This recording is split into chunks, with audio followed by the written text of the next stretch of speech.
Blackstone Audio presents 1984 by George Orwell. Part 1, Chapter 1. It was a bright, cold day in April, and the clocks were striking 13. Winston Smith, his chin nuzzled into his breast in an effort to escape the vile wind, slipped quickly through the glass doors of Victory Mansions, though not quickly enough to prevent a swirl of gritty dust from entering along with him. The hallway smelt of boiled cabbage and old rag mats. At one end of it, a coloured poster, too large for indoor display, had been tacked to the wall. It depicted simply an enormous face, more than a metre wide, the face of a man of about 45 with a heavy black moustache and ruggedly handsome features. Winston made for the stairs. It was no use trying the lift. Even at the best of times it was seldom working, and at present the electric current was cut off during daylight hours. It was part of the economy drive in preparation for Hate Week. The flat was 7 flights up, and Winston, who was 39 and had a varicose ulcer above his right ankle, went slowly, resting several times on the way. On each landing, opposite the lift shaft, the poster with the enormous face gazed from the wall. It was one of those pictures which are so contrived that the eyes follow you about when you move. "Big Brother is watching you," the caption beneath it ran. Inside the flat, a fruity voice was reading out a list of figures which had something to do with the production of pig iron.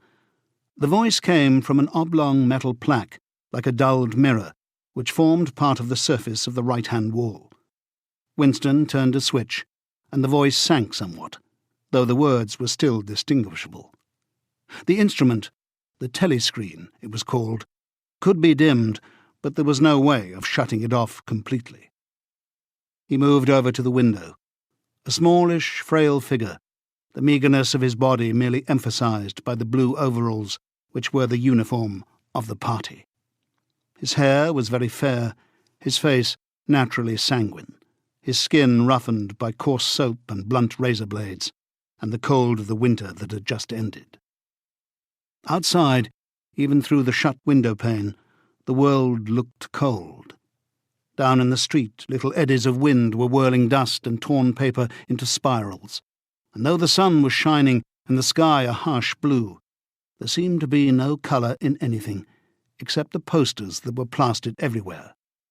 The black mustachioed face gazed down from every commanding corner. There was one on the house front immediately opposite. "Big Brother is watching you," the caption said, while the dark eyes looked deep into Winston's own.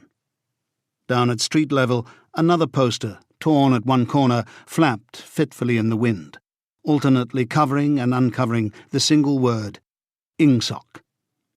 In the far distance, a helicopter skimmed down between the roofs, hovered for an instant like a bluebottle, and darted away again with a curving flight. It was the police patrol, snooping into people's windows. The patrols did not matter, however. Only the thought police mattered. Behind Winston's back, the voice from the telescreen was still babbling away about pig iron and the over-fulfillment of the 9th three-year plan. The telescreen received and transmitted simultaneously. Any sound that Winston made, above the level of a very low whisper, would be picked up by it. Moreover, so long as he remained within the field of vision which the metal plaque commanded, he could be seen as well as heard. There was, of course, no way of knowing whether you were being watched at any given moment. How often or on what system the thought police plugged in on any individual wire was guesswork. It was even conceivable that they watched everybody, all the time. But at any rate, they could plug in your wire whenever they wanted to. You had to did live, from habit that became instinct, in the assumption that every sound you made was overheard, and except in darkness, every movement scrutinized. Winston kept his back turned to the telescreen. It was safer, though, as he well knew, even a back can be revealing. A kilometre away, the Ministry of Truth, his place of work, towered vast and white above the grimy landscape. This, he thought with some sort of vague distaste, this was London, chief city of Airstrip 1, itself the third most populous of the provinces of Oceania. He tried to squeeze out some childhood memory that should tell him whether London had always been quite like this. Were there always these vistas of rotting 19th-century houses, their sides shored up with balks of timber, their windows patched with cardboard, and their roofs with corrugated iron, their crazy garden walls sagging in all directions? And the bomb sites, where the plaster dust whirled in the air, and the willow herbs straggled over the heaps of rubble, and the places where the bombs had cleared a larger path, and there had sprung up sordid colonies of wooden dwellings, like chicken houses. But it was no use. He could not remember. Nothing remained of his childhood except a series of bright-lit tableaux occurring against no background and mostly unintelligible. The Ministry of Truth, mini-true in newspeak, was startlingly different from any other object in sight. It was an enormous pyramidal structure of glittering white concrete, soaring up terrace after terrace, 300 metres into the air. From where Winston stood, it was just possible to read, picked out on its white face in elegant lettering, the three slogans of the party. War is peace. Freedom is slavery. Ignorance is strength. The Ministry of Truth contained, it was said, 3,000 rooms above ground level and corresponding ramifications below. Scattered about London, there were just 3 other buildings of similar appearance and size. So completely did they dwarf the surrounding architecture that from the roof of Victory Mansions you could see all 4 of them simultaneously. They were the homes of the 4 ministries between which the entire apparatus of government was divided. The Ministry of Truth, which concerned itself with news, entertainment, education, and the fine arts. The Ministry of Peace, which concerned itself with war.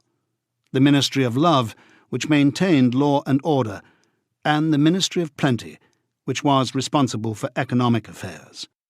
Their names, in newspeak, Mini-True, Mini-Pax, Mini-Love, and Mini-Plenty. The Ministry of Love was the really frightening one. There were no windows in it at all. Winston had never been inside the Ministry of Love, nor within half a kilometre of it. It was a place impossible to enter, except on official business, and then only by penetrating through a maze of barbed wire entanglements, steel doors, and hidden machine-gun nests. Even the streets leading up to its outer barriers were roamed by gorilla-faced guards in black uniforms, armed with jointed truncheons. Winston turned round abruptly. He had set his features into the expression of quiet optimism, which it was advisable to wear when facing the telescreen. He crossed the room into the tiny kitchen. By leaving the ministry at this time of day, he had sacrificed his lunch in the canteen, and he was aware that there was no food in the kitchen except a hunk of dark-coloured bread which had got to be saved for tomorrow's breakfast. He took down from the shelf a bottle of colourless liquid with a plain white label marked Victory Gin. It gave off a sickly, oily smell, as of Chinese rice spirit. Winston poured out nearly a teacupful, nerved himself for a shock, and gulped it down like a dose of medicine. Instantly, his face turned scarlet, and the water ran out of his eyes. The stuff was like nitric acid, and moreover, in swallowing it, one had the sensation of being hit on the back of the head with a rubber club. The next moment, however, the burning in his belly died down, and the world began to look more cheerful. He took a cigarette from a crumpled pack marked Victory Cigarettes, and incautiously held it upright, whereupon the tobacco fell out onto the floor. With the next, he was more successful. He went back to the living room and sat down at a small table that stood to the left of the telescreen. From the table drawer, he took out a pen holder, a bottle of ink, and a thick quarto-sized blank book with a red back and a marbled cover. For some reason, the telescreen in the living room was in an unusual position. Instead of being placed, as was normal, in the end wall where it could command the whole room, It was in the longer wall opposite the window. To one side of it, there was a shallow alcove in which Winston was now sitting, and which, when the flats were built, had probably been intended to hold bookshelves. By sitting in the alcove and keeping well back, Winston was able to remain outside the range of the telescreen, so far as sight went. He could be heard, of course, but so long as he stayed in his present position, he could not be seen. It was partly the unusual geography of the room that had suggested to him the thing that he was now about to do. It had also been suggested by the book that he had just taken out of the drawer. It was a peculiarly beautiful book. Its smooth, creamy paper, a little yellowed by age, was of a kind that had not been manufactured for at least 40 years past. He could guess, however, that the book was much older than that.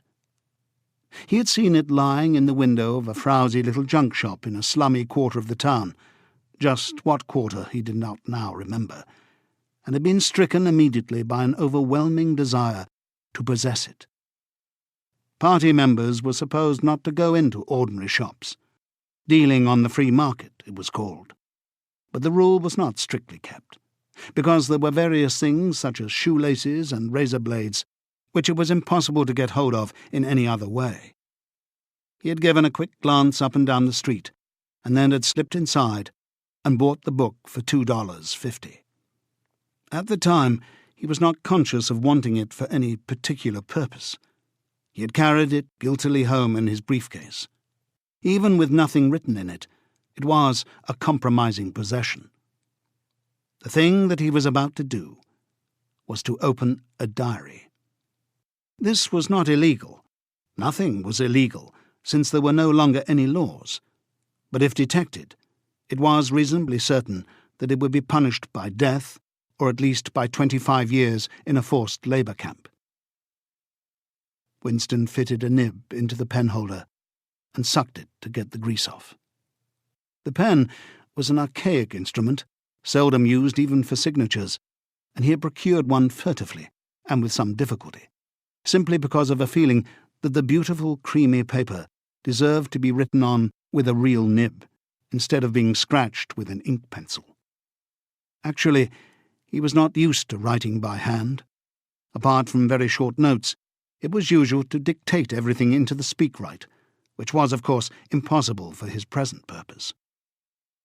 He dipped the pen into the ink, and then faltered for just a second. A tremor had gone through his bowels. To mark the paper was the decisive act. In small, clumsy letters, he wrote, April 4th, 1984. He sat back. A sense of complete helplessness had descended upon him. To begin with, he did not know with any certainty that this was 1984. It must be around that date, since he was fairly sure that his age was 39, and he believed that he had been born in 1944 or 1945. But it was never possible nowadays to pin down any date within a year or two. For whom, it suddenly occurred to him to wonder, was he writing this diary? For the future? For the unborn? His mind hovered for a moment around the doubtful date on the page, and then fetched up with a bump against the newspeak word, doublethink. For the first time, the magnitude of what he had undertaken came home to him. How could you communicate with the future? It was of its nature impossible. Either the future would resemble the present, in which case it would not listen to him, or it would be different from it, and his predicament would be meaningless. For some time he sat gazing stupidly at the paper. The telescreen had changed over to strident military music.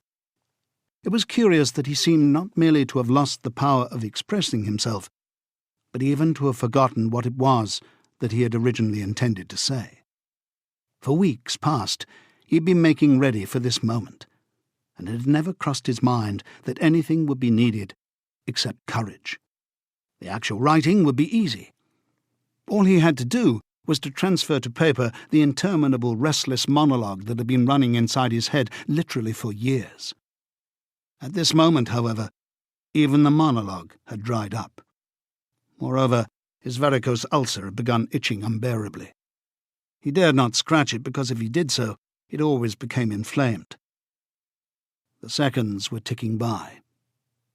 He was conscious of nothing except the blankness of the page in front of him, the itching of the skin above his ankle, the blaring of the music, and a slight booziness caused by the gin. Suddenly, he began writing in sheer panic, only imperfectly aware of what he was setting down. His small but childish handwriting straggled up and down the page, shedding first its capital letters and finally even its full stops. April 4th, 1984. Last night to the flicks. All war films. One very good one of a ship full of refugees being bombed somewhere in the Mediterranean. Audience much amused by shots of a great, huge, fat man trying to swim away with a helicopter after him. First you saw him wallowing along in the water like a porpoise. Then you saw him through the helicopter's gun sights. Then he was full of holes, and the sea round him turned pink, and he sank as suddenly as though the holes had let in the water. Audience shouting with laughter when he sank. Then you saw a lifeboat full of children with a helicopter hovering over it. There was a middle-aged woman, might have been a Jewess, sitting up in the bow with a little boy about 3 years old in her arms. Little boy screaming with fright and hiding his head between her breasts as if he was trying to burrow right into her, and the woman putting her arms around him and comforting him, although she was blue with fright herself. All the time covering him up as much as possible, as if she thought her arms could keep the bullets off him. Then the helicopter planted a 20-kilo bomb in among them. Terrific flash, and the boat went all to matchwood. Then there was a wonderful shot of a child's arm going up, right up into the air. A helicopter with a camera in its nose must have followed it up, and there was a lot of applause from the party seats. But a woman down in the prole part of the house suddenly started kicking up a fuss and shouting that they didn't oughter showed it, not in front of the kids, they didn't. It ain't right, not in front of the kids, it ain't. Until the police turned her out. I don't suppose anything happened to her. Nobody cares what the proles say. Typical prole reaction. They never... Winston stopped writing, partly because he was suffering from cramp. He did not know what had made him pour out this stream of rubbish. But the curious thing was that while he was doing so, a totally different memory had clarified itself in his mind, to the point where he almost felt equal to writing it down. It was, he now realized, because of this other incident, that he had suddenly decided to come home and begin the diary today. It had happened that morning at the ministry, if anything so nebulous could be said to happen. It was nearly 1100, and in the records department where Winston worked, they were dragging the chairs out of the cubicles and grouping them in the centre of the hall opposite the big telescreen, in preparation for the 2 minutes hate. Winston was just taking his place in one of the middle rows when 2 people whom he knew by sight, but had never spoken to, came unexpectedly into the room. One of them was a girl whom he often passed in the corridors. He did not know her name, but he knew that she worked in the fiction department. Presumably, since he had sometimes seen her with oily hands and carrying a spanner, she had some mechanical job on one of the novel-writing machines. She was a bold-looking girl of about 27, with thick, dark hair, a freckled face, and swift, athletic movements. A narrow scarlet sash, emblem of the Junior Anti-Sex League, was wound several times around the waist of her overalls, just tightly enough to bring out the shapeliness of her hips. Winston had disliked her from the very first moment of seeing her. He knew the reason. It was because of the atmosphere of hockey fields and cold baths and community hikes and general clean-mindedness which he managed to carry about with her. He disliked nearly all women, and especially the young and pretty ones. It was always the women, and above all the young ones, who were the most bigoted adherents of the party, the swallowers of slogans, the amateur spies and nosers out of unorthodoxy. But this particular girl gave him the impression of being more dangerous than most. Once, when they passed in the corridor, she had given him a quick sidelong glance, which seemed to pierce right into him. and for a moment had filled him with black terror. The idea had even crossed his mind that she might be an agent of the thought police. That, it was true, was very unlikely. Still, he continued to feel a peculiar uneasiness, which had fear mixed up in it as well as hostility, whenever she was anywhere near him. The other person was a man named O'Brien, a member of the inner party and holder of some post so important and remote that Winston had only a dim idea of its nature. A momentary hush passed over the group of people around the chairs as they saw the black overalls of an inner party member approaching. O'Brien was a large, burly man, with a thick neck and a coarse, humorous, brutal face. In spite of his formidable appearance, he had a certain charm of manner. He had a trick of resettling his spectacles on his nose, which was curiously disarming, in some indefinable way, curiously civilized. It was a gesture which, if anyone had still thought in such terms, might have recalled an 18th-century nobleman offering his snuff-box. Winston had seen O'Brien perhaps a dozen times in almost as many years. He felt deeply drawn to him, and not solely because he was intrigued by the contrast between O'Brien's urbane manner and his prize-fighter's physique. Much more, it was because of a secretly held belief, or perhaps not even a belief, merely a hope, that O'Brien's political orthodoxy was not perfect. Something in his face suggested it irresistibly. And again, perhaps it was not even unorthodoxy that was written in his face, but simply intelligence. But at any rate, he had the appearance of being a person that you could talk to, if somehow you could cheat the telescreen and get him alone. Winston had never made the smallest effort to verify this guess. Indeed, there was no way of doing so. At this moment, O'Brien glanced at his wristwatch, saw that it was nearly 1100, and evidently decided to stay in the records department until the 2 minutes' hate was over. He took a chair in the same row as Winston, a couple of places away. A small sandy-haired woman who worked in the next cubicle to Winston was between them.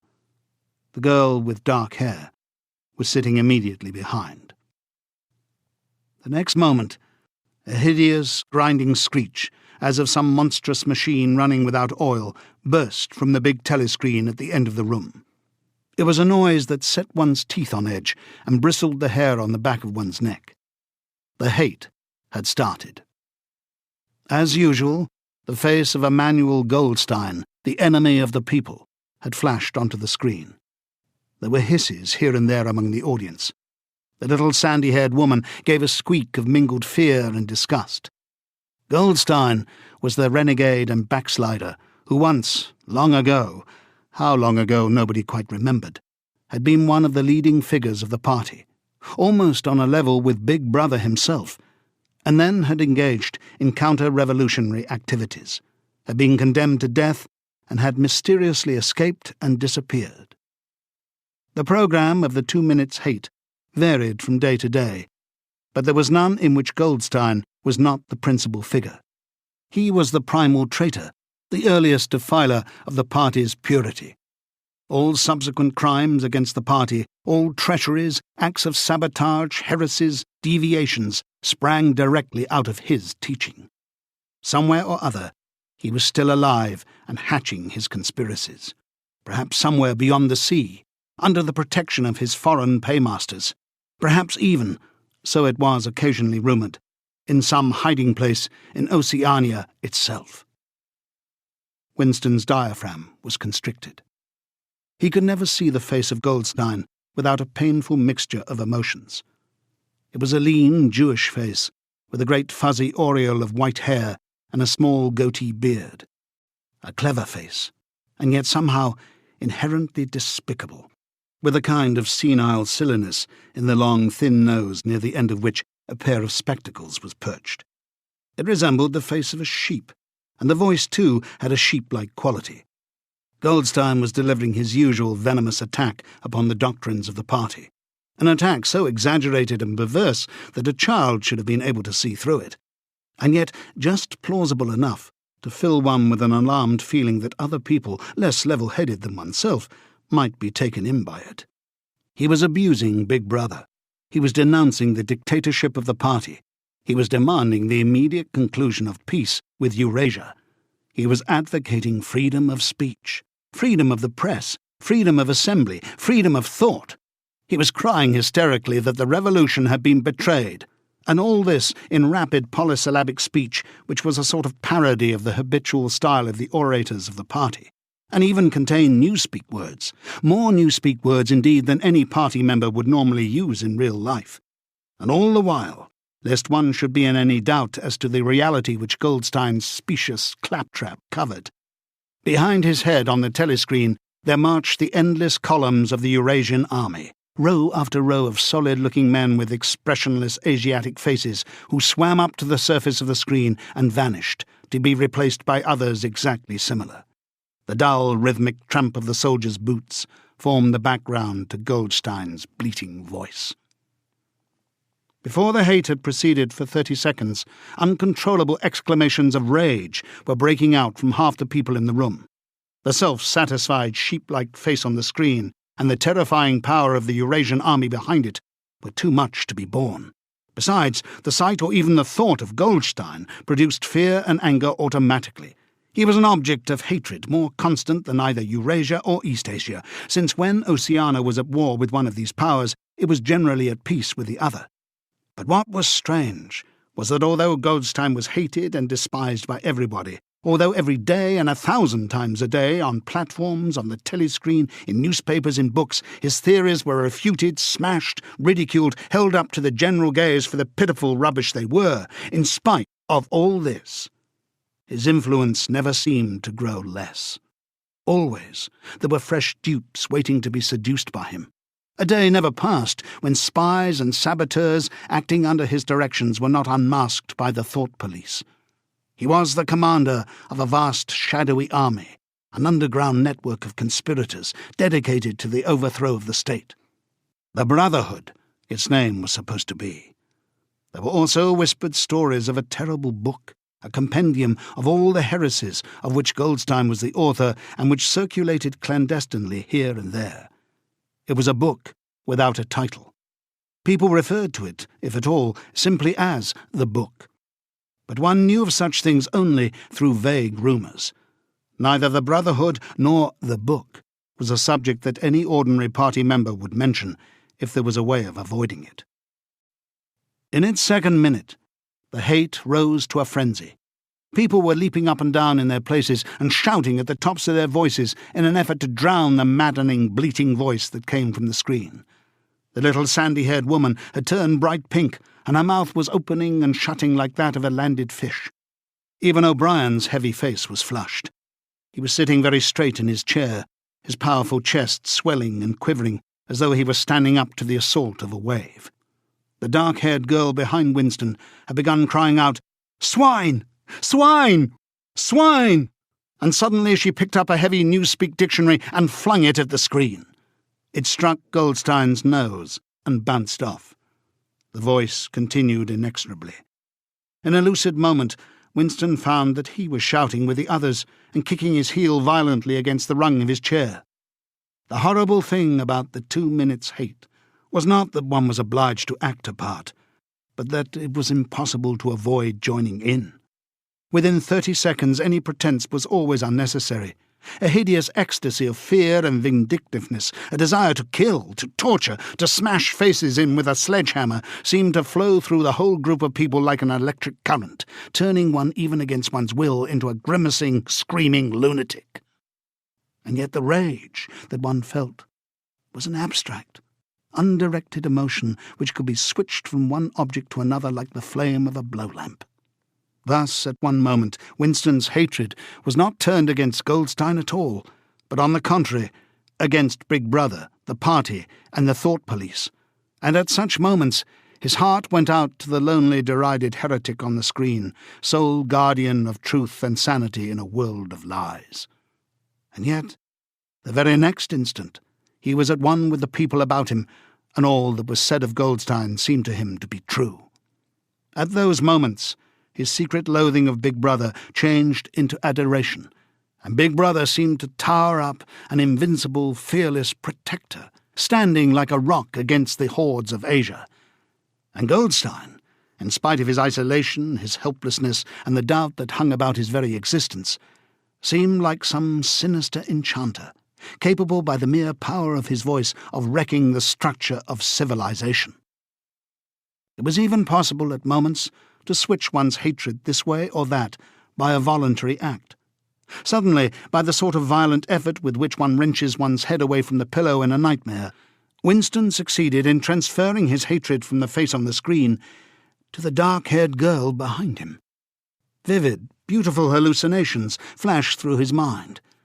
He would flog her to death with a rubber truncheon. He would tie her naked to a stake and shoot her full of arrows like Saint Sebastian. He would ravish her and cut her throat at the moment of climax. Better than before, moreover, he realized why it was that he hated her. He hated her because she was young and pretty and sexless, because he wanted to go to bed with her and would never do so, because round her sweet, supple waist, which seemed to ask you to encircle it with your arm, there was only the odious scarlet sash, aggressive symbol of chastity. The hate rose to its climax. The voice of Goldstein had become an actual sheep's bleat, and for an instant the face changed into that of a sheep. Then the sheep face melted into the figure of a Eurasian soldier who seemed to be advancing. Huge and terrible, his submachine gun roaring and seeming to spring out of the surface of the screen so that some of the people in the front row actually flinched backwards in their seats. And in the same moment, drawing a deep sigh of relief from everybody, the hostile figure melted into the face of Big Brother, black-haired, black-mustachioed, full of power and mysterious calm, and so vast that it almost filled up the screen. Nobody heard what Big Brother was saying. It was merely a few words of encouragement, the sort of words that are uttered in the din of battle, not distinguishable individually, but restoring confidence by the fact of being spoken. Then the face of Big Brother faded away again, and instead the three slogans of the party stood out in bold capitals.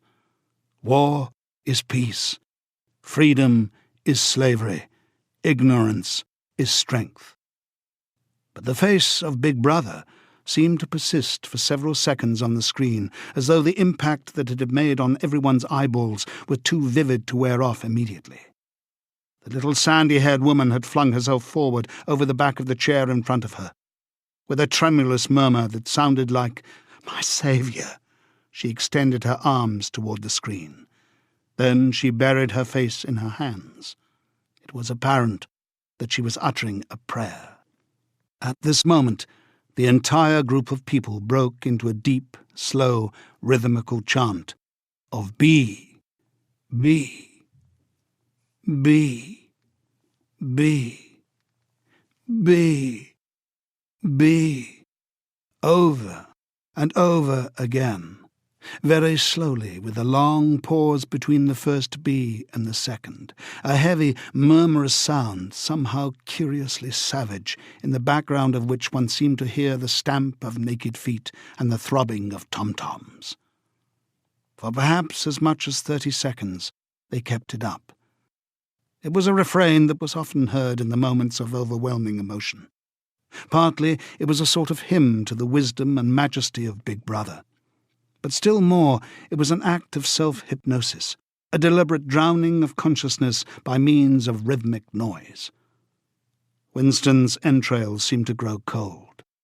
In the 2 minutes' hate, he could not help sharing in the general delirium, but this subhuman chanting of B, B, B, B always filled him with horror. Of course, he chanted with the rest. It was impossible to do otherwise. To dissemble your feelings, to control your face, to do what everyone else was doing, was an instinctive reaction. But there was a space of a couple of seconds during which the expression in his eyes might conceivably have betrayed him, and it was exactly at this moment that the significant thing happened, if indeed it did happen. Momentarily, he caught O'Brien's eye. O'Brien had stood up, He had taken off his spectacles and was in the act of resettling them on his nose with his characteristic gesture. But there was a fraction of a second when their eyes met, and for as long as it took to happen, Winston knew, yes, he knew, that O'Brien was thinking the same thing as himself. An unmistakable message had passed. It was as though their two minds had opened and the thoughts were flowing from one into the other through their eyes. "I am with you," O'Brien seemed to be saying. "I know precisely what you are feeling. I know all about your contempt, your hatred, your disgust. But don't worry. I am on your side." And then the flash of intelligence was gone, and O'Brien's face was as inscrutable as everybody else's. That was all. And he was already uncertain whether it had happened. Such incidents never had any sequel. All that they did was to keep alive in him the belief or hope that others beside himself were the enemies of the party. Perhaps the rumours of vast underground conspiracies were true after all. Perhaps the Brotherhood really existed. It was impossible, in spite of the endless arrests and confessions and executions, to be sure that the Brotherhood was not simply a myth. Some days he believed in it, some days not. There was no evidence. Only fleeting glimpses that might mean anything or nothing, snatches of overheard conversation, faint scribbles on lavatory walls. Once even when two strangers met, a small movement of the hands, which had looked as though it might be a signal of recognition. It was all guesswork. Very likely he had imagined everything. He had gone back to his cubicle without looking at O'Brien again. The idea of following up their momentary contact hardly crossed his mind. It would have been inconceivably dangerous, even if he had known how to set about doing it. For a second, 2 seconds, they had exchanged an equivocal glance, and that was the end of the story. But even that was a memorable event in the locked loneliness in which one had to live. Winston roused himself and sat up straighter. He let out a belch. The gin was rising from his stomach. His eyes refocused on the page. He discovered that while he sat helplessly musing, he had also been writing, as though by automatic action. It was no longer the same cramped, awkward handwriting as before. His pen had slid voluptuously over the smooth paper, printing in large, neat capitals, "Down with Big Brother. Down with Big Brother. Down with Big Brother. Down with Big Brother. Down with Big Brother." Over and over again, filling half a page. He could not help feeling a twinge of panic. It was absurd, since the writing of those particular words was not more dangerous than the initial act of opening the diary. But for a moment he was tempted to tear out the spoiled pages and abandon the enterprise altogether. But he did not do so, however, because he knew that it was useless. Whether he wrote "Down with Big Brother" or whether he refrained from writing it made no difference. Whether he went on with the diary or whether he did not go on with it made no difference. The thought police would get him just the same. He had committed, would still have committed, even if he had not set pen to paper, the essential crime that contained all others in itself. Thought crime, they called it. Thought crime was not a thing that could be concealed forever. You might dodge successfully for a while, even for years. But sooner or later, they were bound to get you. It was always at night. The arrests invariably happened at night. The sudden jerk out of sleep, the rough hand shaking your shoulder, the lights glaring in your eyes, the ring of hard faces round the bed. In the vast majority of cases, there was no trial, no report of the arrest. People simply disappeared, always during the night.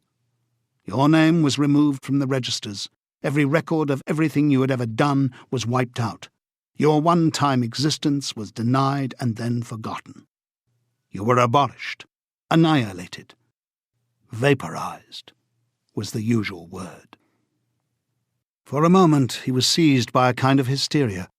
He began writing in a hurried, untidy scrawl. "They'll shoot me. I don't care. They'll shoot me in the back of the neck. I don't care. Down with Big Brother. They always shoot you in the back of the neck. I don't care. Down with Big Brother." He sat back in his chair, slightly ashamed of himself, and laid down his pen. The next moment he started violently. There was a knocking at his door. Already? He sat as still as a mouse, in the futile hope that whoever it was might go away after a single attempt. But no, the knocking was repeated. The worst thing of all would be to delay. His heart was thumping like a drum, but his face, from long habit, was probably expressionless. He got up and moved heavily toward the door.